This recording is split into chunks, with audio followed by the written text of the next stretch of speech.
हम डिस्कस करेंगे कि स्टैंडर्ड डेविएशन और स्टैंडर्ड एरर में क्या फ़र्क होता है। ये सुनने में एक जैसे लगते हैं, लेकिन ये अलग अलग चीज़ों को डिफाइन करते हैं। दोनों एसडी और SE, standard deviation, standard error, variation के को नापते हैं, लेकिन अलग अलग चीज़ों की। वो क्या है, हम बेटर एक्सप्लेन कर पाएंगे अगर एक एग्जांपल लें। हम एग्जांपल लेते हैं, एक फैक्ट्री में 10,000 मजदूर काम करते हैं, हमें उनका वेट लेना है।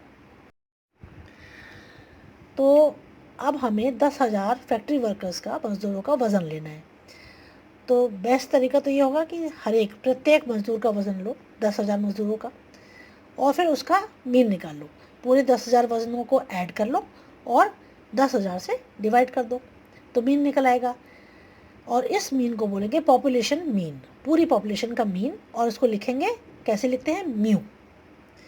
लेकिन 10,000 मजदूरों का वज़न कितने दिन लगेंगे, इतना टाइम भी नहीं है। तो आसान तरीका ये है कि एक छोटा सैंपल ले लें, लेट्स से 100 मज़दूरों का एक छोटा सैंपल ले लें। ये ध्यान रखना पड़ेगा कि ये जो सैंपल लिया है हमने, ये इन पूरे 10,000 मज़दूरों को रिप्रेजेंट करना हो। ये नहीं कि हमने पतले पतले 100 ले लिए या थोड़े वजनी वाले 100 ले लिए, तो जो मीन इस सैंपल का आएगा वो तो एक्चुअल मीन से बहुत फ़र्क होगा। हमें ये ध्यान रखना है कि जो हम सैंपल लें वो पूरी पॉपुलेशन का, पूरे 10,000 मजदूरों का को एक्चुअली रिप्रेजेंट करें। तो सैम्पलिंग के कई तरीके होते हैं जो ये इंश्योर करते हैं, पर उसके ऊपर एक दूसरा लेक्चर है। अभी हमने एज्यूम कर लिया कि हमने 100 मजदूरों का एक सैंपल लिया है, जो कि 10,000 मजदूरों।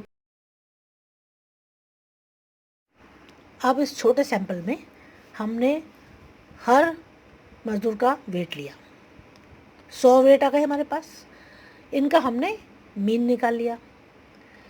इस मीन को कहते हैं सैंपल मीन, और इसको लिखते हैं एक्स बार। फिर जब हम कभी भी मीन कैलकुलेट करते हैं किसी सैंपल का, तो उसका स्टैंडर्ड डेविएशन भी कैलकुलेट करते हैं।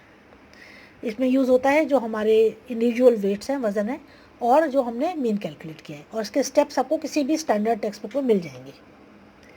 तो जो सैंपल मीन है एक्स बार, हम ये मानते हैं कि पॉपुलेशन मीन म्यू के बराबर होगा। ये तो नेचुरल है कि वो उसके एकदम उतना ही नहीं होगा, पर उसके आसपास ज़रूर होगा।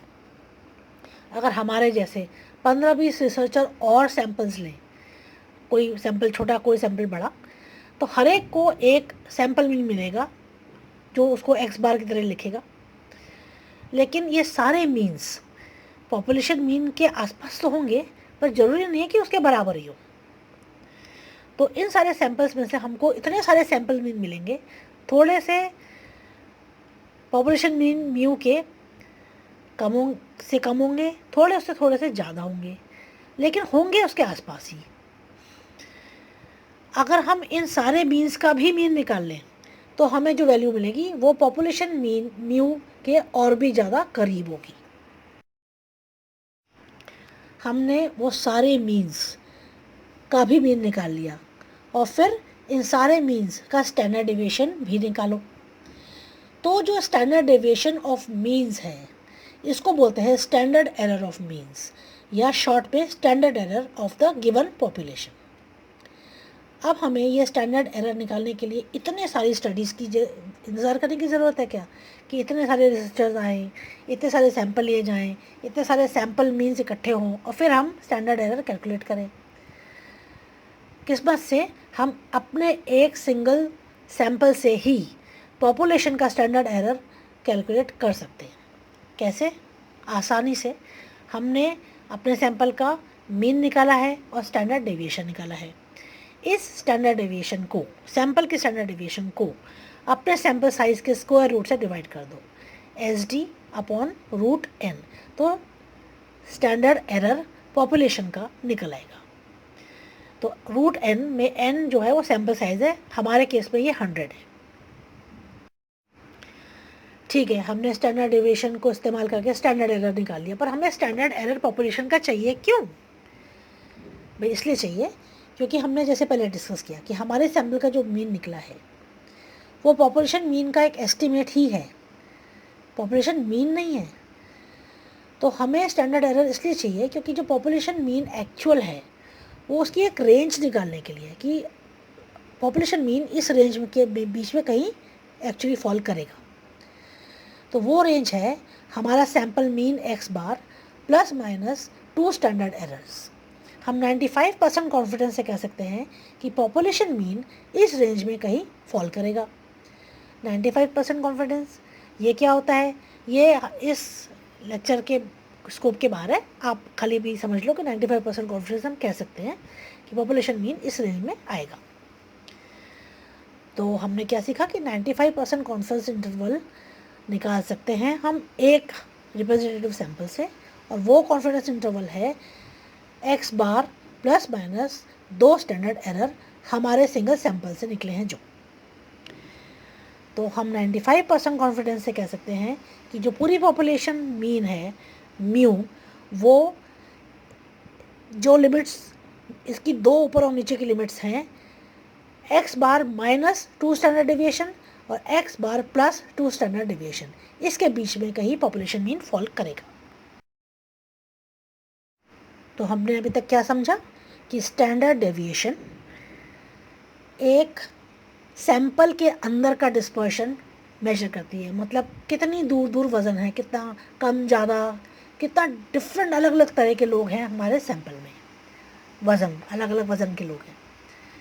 और इसका हमने फॉर्मूला निकाला है कि स्क्वायर रूट ऑफ वेरिएंस से स्टैंडर्ड डेविएशन निकलती है। इसके स्टेप्स आपको मिल जाएंगे किसी भी टेक्स्ट बुक में।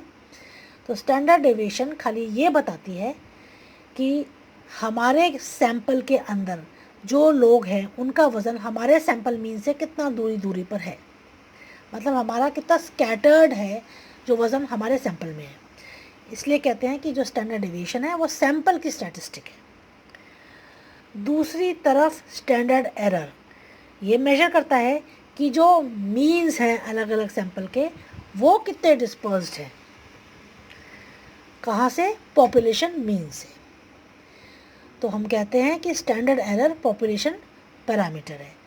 स्टैटिस्टिक मतलब जो एक सैंपल से निकली है, इसलिए सैंपल मीन x बार और स्टैंडर्ड डेविएशन सैंपल स्टैटिस्टिक्स है, और पैरामीटर वो चीज़ होती है जो टोटल पॉपुलेशन में होती है, इसलिए पॉपुलेशन मीन और स्टैंडर्ड एरर दोनों पॉपुलेशन पैरामीटर्स हैं। तो हमने और सीखा कि स्टैंडर्ड एरर का फॉर्मूला है standard deviation divided by root n, n हमारे सैंपल का सैंपल साइज है।